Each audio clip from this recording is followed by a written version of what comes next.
GIT के smart class में आप सबका स्वागत है। अकाउंटिंग की इस क्लास में हम आज बात करने वाले हैं कि अकाउंटिंग क्या है और उसके बारे में, ठीक है। तो जो चैप्टर 1 है, लेसन 1 है, वही हमें पढ़ना है, यानी basic concept of financial accounting. जैसा कि पिछले क्लासेज में हमने प्रॉपर्ली डिस्कस कर रखा है, टैक्स अकाउंट, आप अकाउंट भी मैंने एक बार नॉर्मली में आपको डिस्कस कर दिया कि क्या होने वाला है, और मैंने कहा कि सारा कॉन्सेप्ट, सारा बेस वही से है। अगर वो बातें क्लियर हो जाएंगी तो आगे अकाउंट का हर एक ट्रांजेक्शन, हर एक क्वेश्चन को आप कर पाएंगे। नेचर की बात की जाती है, यहाँ क्रेडिट और डेबिट की बात की जाती है, ठीक है। बोलिए, अटेंडेंस बोलिए तो सबको मिल गया।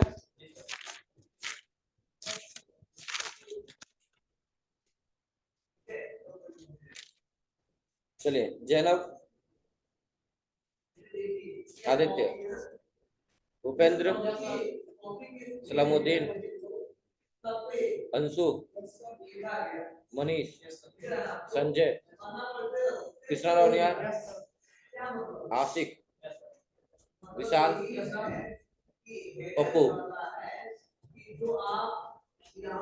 पप्पू घर पे बात चल रही है फीस उसको लेके, हाँ क्या हुआ है, कब तक हो जाएगा?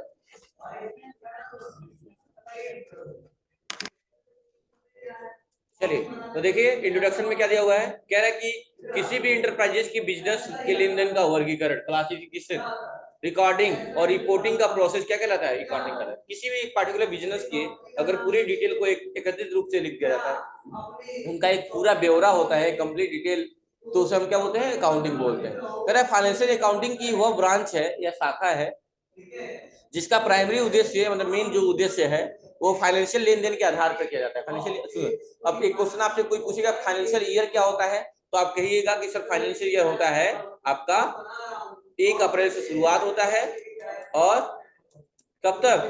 31 मार्च तक चलता है। कब तक चलता है? 31 मार्च तक। बात क्लियर रहेगा। और अगर कोई इस टाइम कौन सा साल चल रहा है? 2023। लेकिन अभी कोई फाइनेंशियल ईयर कौन सा चल रहा है? अभी फाइनेंशियल ईयर चल रहा है आपका 22-23। कौन सा चल रहा है? 22-23 चल रहा है। मतलब समझ रहे हैं इसका मतलब क्या होता है 22-23 का? यानी 1 अप्रैल 2022 से लेके कहां तक? 31 मार्च 2023 तक। अभी पुराना फाइनेंशियल ईयर चल रहा है, नया कब स्टार्ट होगा? 1 अप्रैल से। तो उसे उसे कौन सा फाइनेंशियल ईयर बोलेंगे? 23-24 बोलेंगे। क्या बोलेंगे? 23-24। बात क्लियर है?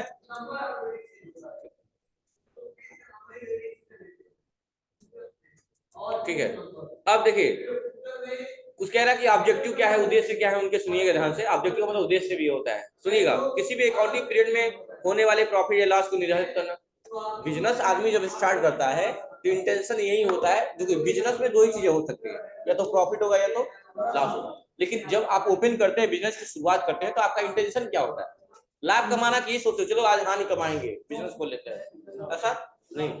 सबका इंटेंशन होता है लाभ कमाना, बिजनेस में लाभ कमाना। वो अलग बात है कि सिचुएशन क्या बनेगी बिजनेस में, व्यापार में आपके लाभ होगा कि हानि होगा, वो बात करते हैं, ठीक है। अच्छा, एक वर्ड इसमें बार बार डिस्कस में आएगा, एक वर्ड जिसका नाम होगा गुड्स। क्या होगा? गुड्स, ठीक है, गुड्स। अब बताइए कृष्णा, गुड मतलब क्या होता है? गुड मतलब, गुड मतलब, गुड्स मतलब बहुत अच्छा, ठीक। पप्पू, गुड मतलब, गुड्स मतलब बहुत अच्छा। आशिक, गुड मतलब, और गुड्स मतलब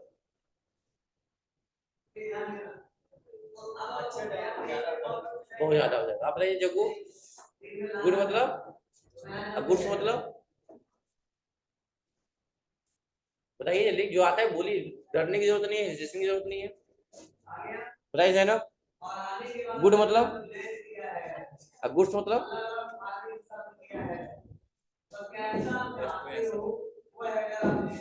गुड मतलब, गुड्स मतलब अच्छा, बहुत अच्छा होता है। पंद्रह, गुड मतलब, गुड्स मतलब अच्छा। संजय, गुड मतलब, गुड्स मतलब, गुड मतलब, गुड मतलब क्या होता है? गुड मतलब, गुड मतलब वस्तु, गुड्स मतलब वस्तु। मनीष, गुड मतलब, गुड्स मतलब, गुड मतलब एक ही गुड्स होता ही है। तो गुड मतलब अच्छा, और वही यस लग जाए तो अच्छे नहीं और बहुत अच्छे नहीं। गुड्स मतलब होता है सामान या वस्तु या माल। क्या होता है? वस्तु, सामान या माल। जैसे जो कोई भी व्यक्ति जो भी है बिजनेस का मालिक है, स्वामी है, जिस वस्तु का, जिस माल का वो व्यापार करा, जिस माल का व्यापार करता है, वो चीजें क्या कहलाती है? उसके बिजनेस की वस्तु, व्यापार, गुड्स कहलाती है। क्या कहलाती है? गुड्स कहलाती है, माल कहलाती है, सामान कहलाती है। समझ आगे बात ना? तो गुड्स मतलब अच्छा, अच्छे या बहुत अच्छे नहीं। गुड्स मतलब सामान होता है, वस्तु होता है, माल होता है। ठीक है, बैठ जाइए। समझ में आ गया? अब गुड मतलब तो अच्छा ही होता है। तो गुड्स मतलब अच्छे नहीं, सामान। Very good. सामान, वस्तु, माल, जो भी कहिए, तीनों हो सकते। ठीक है, तो कह रहा है कि अकाउंटिंग पीरियड यही रहा है कि किसी भी अकाउंटिंग पीरियड में होने वाले प्रॉफिट या लॉस को निर्धारित करना। इसका काम क्या होता है अकाउंटिंग का? कि आपके व्यापार में लाभ हुआ है कि हानि हुआ है। कह रहा है कि अकाउंटिंग पीरियड के समाप्त होने पर बिजनेस की फाइनेंशियल पोजीशन का पता लगाना कि हमारी व्यापार में स्थिति हमारी क्या है, बिजनेस की अच्छे चल रहा है या कि खराब स्थिति चल रही है। कह रहा किसी भी बिजनेस की ऑनर, ऑनर का मतलब होता है स्वामी, मालिक, प्रोप्राइटर जिसे बोलते हैं। तो जो भी कंपनी चलाने वाला है उसका मालिक जो है, उसकी बात कर रहे हैं। इन्वेस्टर जो इन्वेस्ट करते हैं, एम्प्लॉई, एम्प्लॉई मतलब कर्मचारी, या गवर्नमेंट या दूसरी जो भी इंटरेस्टेड पार्टियां हैं जिसकी जरूरत के अनुसार फाइनेंशियल पोजीशन रिपोर्ट तैयार करना होता है। एडवांटेज क्या है उसके, लाभ वगैरह। तो रिकॉर्ड द बिजनेस ट्रांजेक्शन, क्या काम करता है? बिजनेस के ट्रांजेक्शन को रिकॉर्ड करता है। Determination the profit of loss, या निर्धारण कर, डिटर्मिनेशन का मतलब क्या होता है? निर्धारण करना, किसका? प्रॉफिट हुआ है कि लॉस हुआ है, वही बातें इंग्लिश जो भी लिखी हुई है। और ट्रैक प्रोग्रेस ऑफ बिजनेस, यानी पता लगाता है कि आपके व्यापार में क्या सिचुएशन चल रही है। That is the call determination of the profit and loss. That means that कि आपकी बिजनेस में आपकी स्थिति क्या चल रही है, प्रॉफिट है या लॉस है। बात क्लियर है? और track the progress of the business, यानी कि ये पता लगाना कि आपका व्यापार में क्या स्थिति चल रही है, प्रोग्रेस क्या है आपका, मतलब अच्छा है। जैसे आपको देखे होंगे, आपको मार्कशीट को, हम लोग को मार्कशीट को प्रोग्रेस कार्ड भी बोला जाता है। ये हमारा प्रोग्रेस क्या रहा है क्लास में, वो उसका पता लगाना है। That is the card the progress of the business. बात क्लियर है? ठीक है, थोड़ा सा नीचे होंगे।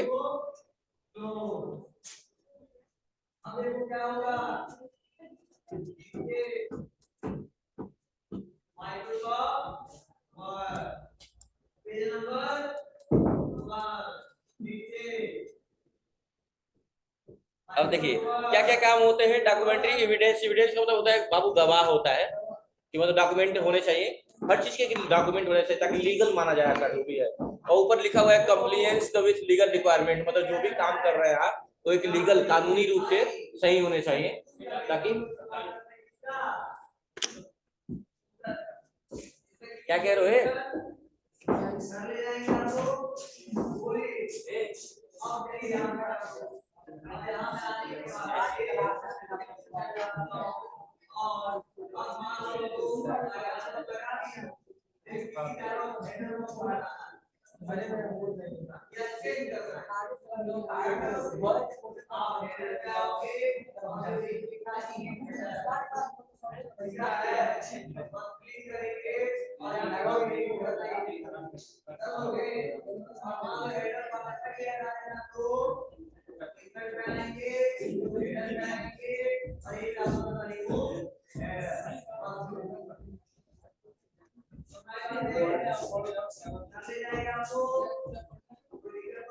एडमिट कार्ड आ गया ट्रिपल सी का, वही कह रहा है।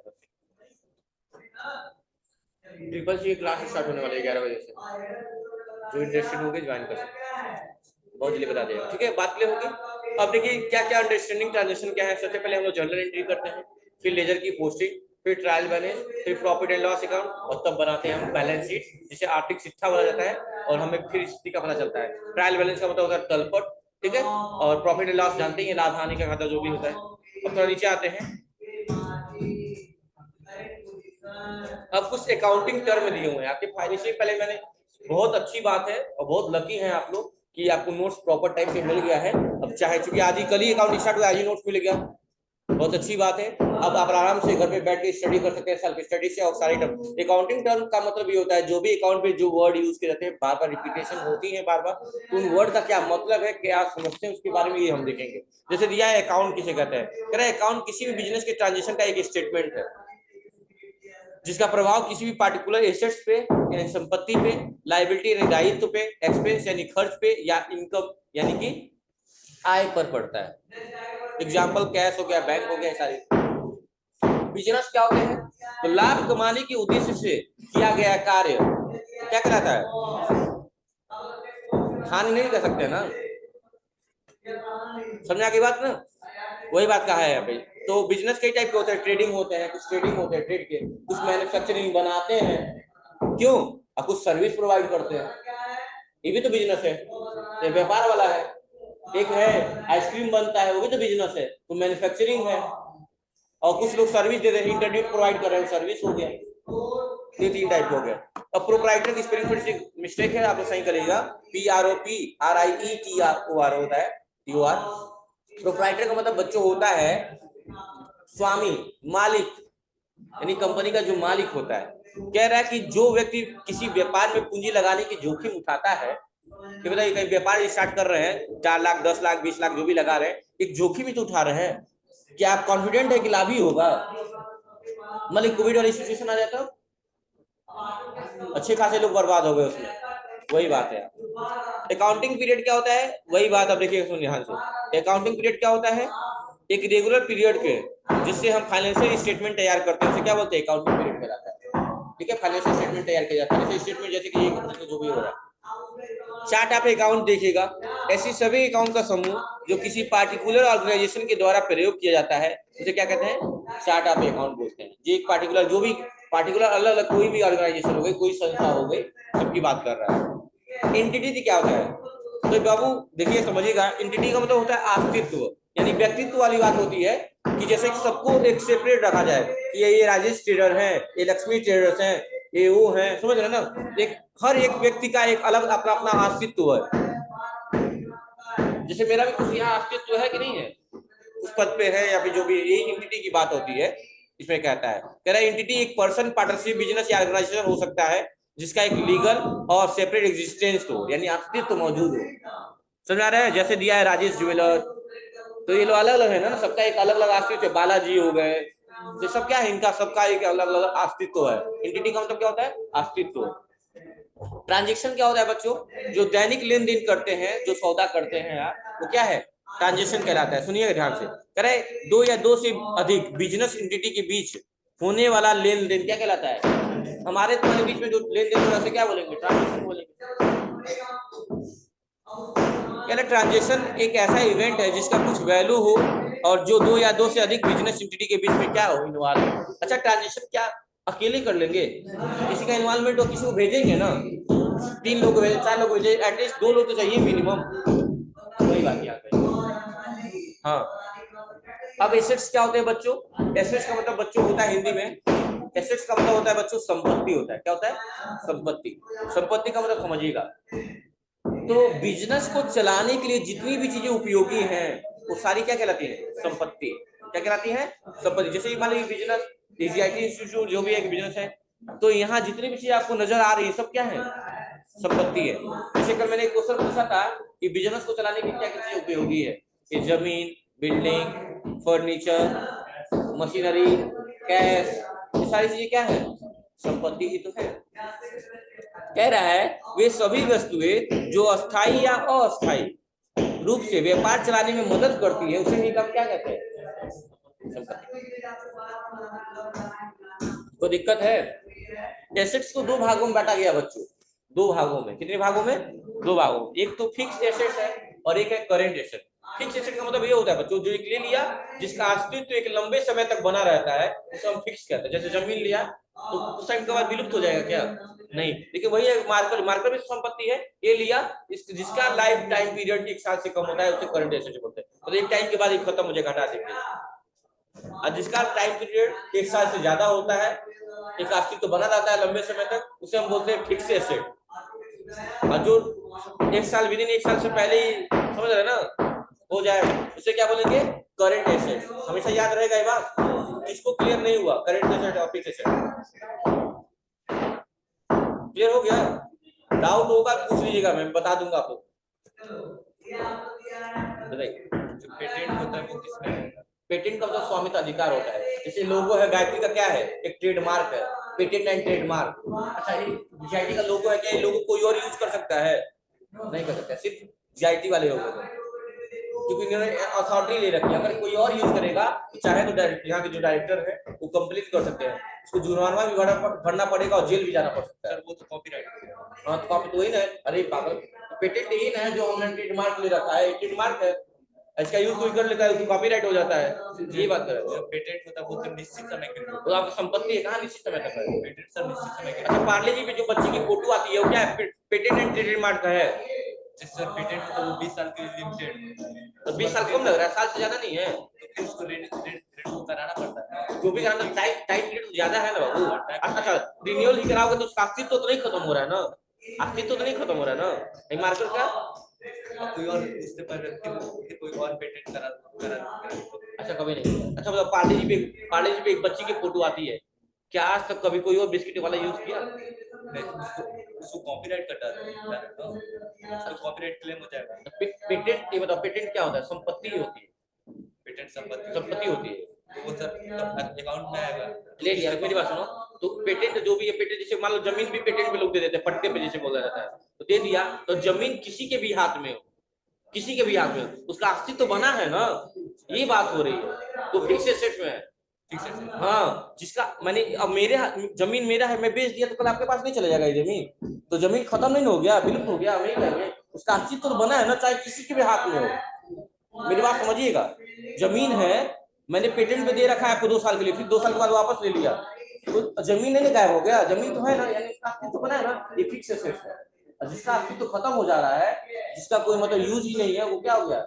इंटेंजिबल अकाउंट में तो ये सब इंटेंजिबल, टेंजिबल और इंटेंजिबल हो रहा है। इंटेंजिबल में पेटेंट आएगा। हाँ और टेंजिबल मतलब होता है, हाँ बिल्डिंग हो गई। तो मान लो एक टाइम आता है, मान लो जैसे तुमने कहा कि 20 एक होता है लीज के पट्टे पे लोग लेते हैं,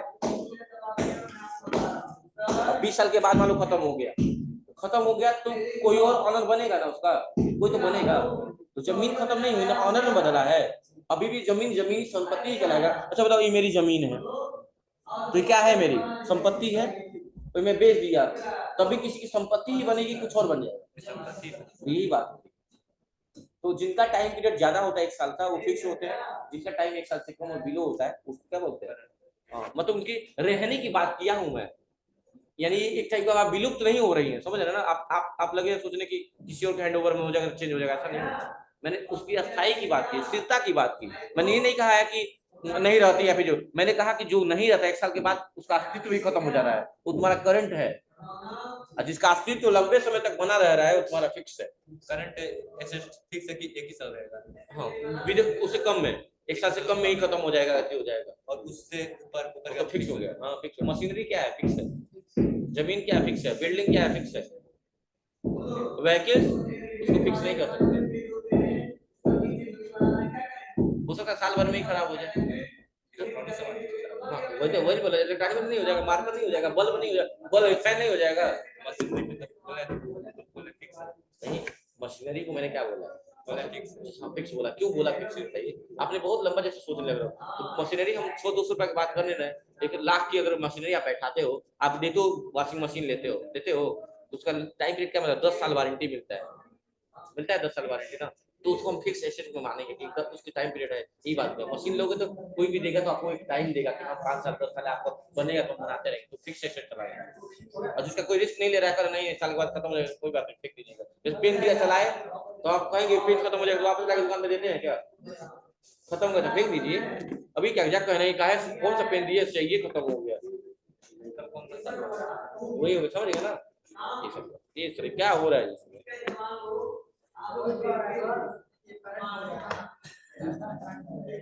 करंट वाला है ना, तो फिक्स और करंट अब तो क्लियर हो गया होगा। तो फिक्स और करंट में कोई डाउट नहीं है ना? ठीक है, बस यही याद रखिएगा, जिसका अस्तित्व लंबे समय तक बना रहता है और जिसका अस्तित्व कम समय में, विदिन 1 ईयर के करीब में खत्म हो जाए। ठीक है। जैसे दिया हुआ है, देखिए fix land, building, machinery, plant, furniture, fixer दिया हुआ है, लेकिन करंट एसेट में क्या दिया देखिए तो शॉर्ट टर्म बेसिस पे, जैसे स्टॉक बिल या बिल प्राप्त हुआ, वो भी एसेट से बिल प्राप्त हुआ, बिल प्राप्त हुआ है कुछ टाइम में खत्म हो जाएगा। चलिए अब बच्चों लाइबिलिटी, लाइबिलिटी का मतलब बच्चों होता है दायित्व। क्या होता है? दायित्व। जैसे मान लो हम किसी से कोई सामान लिए हैं तो हमारा दायित्व क्या बनेगा कि हम उसको वापस करें, यही दायित्व कहलाता है। जैसे कि मान लीजिए आपकी मेडिकल की शॉप है, क्या है? मेडिकल की शॉप है, कोई कस्टमर आपके वहां आया कोई मेडिसिन के लिए, लेकिन वो मेडिसिन आपके पास अवेलेबल नहीं थी, तो आप कभी नहीं चाहेंगे कि आपके वहां से कोई कस्टमर खाली हाथ जाए। तो आपने क्या किया, अपनी घर की दुकान पे जो छोटू काम कर रहा था, छोटू को भेज दिए, बहू जाओ बगल वाले भैया मेडिकल स्टोर से ये दवा लेते आओ, लिख के दे दिया, वो लेके आया, आपने कस्टमर को दिया, कस्टमर से पैसा ले लिया, बात खत्म हो गई। अब आपका, अब आपने तो काम कर लिया अपना, अब आपका दायित्व तो क्या बनता है कि नेक्स्ट डे या कभी भी या तो बगल वाले दुकान से जहां से दवा मंगाए थे या तो उसको पैसा वापस करें, या उसके बदले जब भी आपके पास दवा आएगा तो एक पत्ता दवा उसको वापस करें। यही दायित्व है आपका। शादी विवाह में जो घर पे रहते हैं गाँव में, तो सबके घर से बेलन चौकी मांग लाते हैं, जो मांग के लाया रहता है वही अगले दिन सुबह उसके घर पहुंचाने भी जाता है, उसका दायित्व रहता है। पलटा कलछुल जो भी मांग के आप लाते हैं, जो उसको वापस करना वही दायित्व है। लोन लिए हैं तो आपका दायित्व है कि चुकाना है। अभी नहीं सर हम तो भाग जाएंगे, हम तो नहीं चुकाएंगे, तो वो तो ओवर एक्टिंग हो गई ना। दायित्व क्या है कि आप लोन लिए तो चुकाएंगे, जो भी चीज देना है वो आपका दायित्व है। 10 देना 10 दायित्व, दिमाग में सेट करो, कोई दिक्कत? तो देख रहा है वह पैसा जो एक बिजनेस को किसी दूसरे बिजनेस या व्यक्ति को देना है, जैसे मान लो कोई सामान खरीदो, उधार खरीदे, तो पैसा तो दोगे ना, तो आपका दायित्व क्या है? उसको देना है पैसा। जो भी चीज पेबेबल करनी है वो आपका एक दायित्व है। कह रहा वह पैसा जो एक बिजनेस को किसी दूसरे बिजनेस या व्यक्ति को देना है वह बिजनेस पर लाइबिलिटी कहलाता है। क्या कहलाता है? लाइबिलिटी। जैसे क्रेडिटर से खरीदा गया, जैसे क्रेडिटर से खरीदा गया सामान का पैसा बैंक से लिया गया लोन या जो भी अमाउंट है, सब क्या है? लायबिलिटी। बैंक से लोन लिए हैं, लोन लिए हैं तो आपका दायित्व तो बनता है कि उसको चुकाएंगे। किसी से सामान उधार करते हैं तो आपका दायित्व बनता है कि उसको चुकाएंगे। सैलरी एडवांस लिए तो आपका दायित्व बनता है या तो काम करके चुकाएंगे या तो पैसा वापस करेंगे। दायित्व बन रहा है कि नहीं बन रहा है? समझ आ गई बात? ये दायित्व है। एक और देख लीजिए लास्ट, कैपिटल। कैपिटल मतलब बच्चों होता है पूंजी। क्या होता है? पूंजी। कैपिटल मतलब पूंजी। अब समझिएगा, यहाँ ध्यान दीजिएगा। बिजनेस का मालिक यानी प्रोप्राइटर की बात हो रही है, देखिए यहाँ प्रोप्राइटर की स्पेलिंग सही है, के द्वारा बिजनेस में इन्वेस्ट किया गया पैसा क्या कहलाता है? मतलब बिजनेस को चलाने के लिए जो पैसा इन्वेस्ट करता है उसे हम क्या कहते हैं? पूंजी कहते हैं। क्या बोलते हैं? पूंजी कहते हैं, याद रखिएगा। इसलिए जब भी बिजनेस की शुरुआत होती है हम दो ही अकाउंट इफेक्ट करता है, कैश का और कैपिटल का। दिमाग में सेट कर लीजिए बात, जब भी बिजनेस की शुरुआत होती है हम दो ही अकाउंट बनाते हैं, कैश का और कैपिटल, कैश का और कैपिटल का। तो कह रहा है कैपिटल कहलाता है किसी व्यापार को प्रारंभ करने के लिए व्यापार के मालिक के द्वारा लगाया गया धन, बिजनेस का क्या कहलाता है? कैपिटल कहलाता है। जब बिजनेस में प्रॉफिट होता है कैपिटल इंक्रीज करता है, जब बिजनेस में लॉस होता है तो कैपिटल डिक्रीज करता है। इंक्रीज मतलब बढ़ना, डिक्रीज मतलब, यहाँ तक वर्ड समझ में आए? ये वर्ड कल आप लोग से पूछे जाएंगे और बाकी के आगे जो वर्ड है वो भी एक बार घर से पढ़ के आएंगे, ताकि पढ़े रहेंगे तो यहाँ मैं बताऊंगा तो और अच्छे से समझ में आएगा। उसके पास नहीं यार, उसी को लोग प्रोनाउंसिएशन अलग अलग हो, एक ही है। उसका third form I I T S लग जाएगा तो फॉर्म बदल गया, और टी वाई लगा दे तो वही हो गया। तो बच्चों यहाँ तक कोई डाउट है आपके मन में? तो आज की क्लास में इतना ही। थैंक यू क्लास, मिलते हैं अगले time, sorry next day at usual time. और मेरी तरफ से आप सभी को नवरात्रि की आज पहला दिन है, आप सभी को ढेर सारी शुभकामनाएं। और जो मुस्लिम धर्म के लोग हैं उनको रमजान माह का स्टार्टिंग होने वाला है, उनको भी एडवांस में ढेर सारी शुभकामनाएं। ठीक है, हाँ, मिलते हैं कल अपने समय अनुसार। ठीक है। भारत का कोई धर्म नहीं है, भारत एक ऐसा देश है जहाँ सभी संप्रदाय के लोग रहते हैं। भारत देश का कोई संप्रदाय नहीं है, कोई धर्म कोई जात नहीं है। यहाँ हर धर्म हर जात के लोग रहते हैं, आपस में खुशी हर्षोल्लास से अपने त्योहारों को मनाते हैं।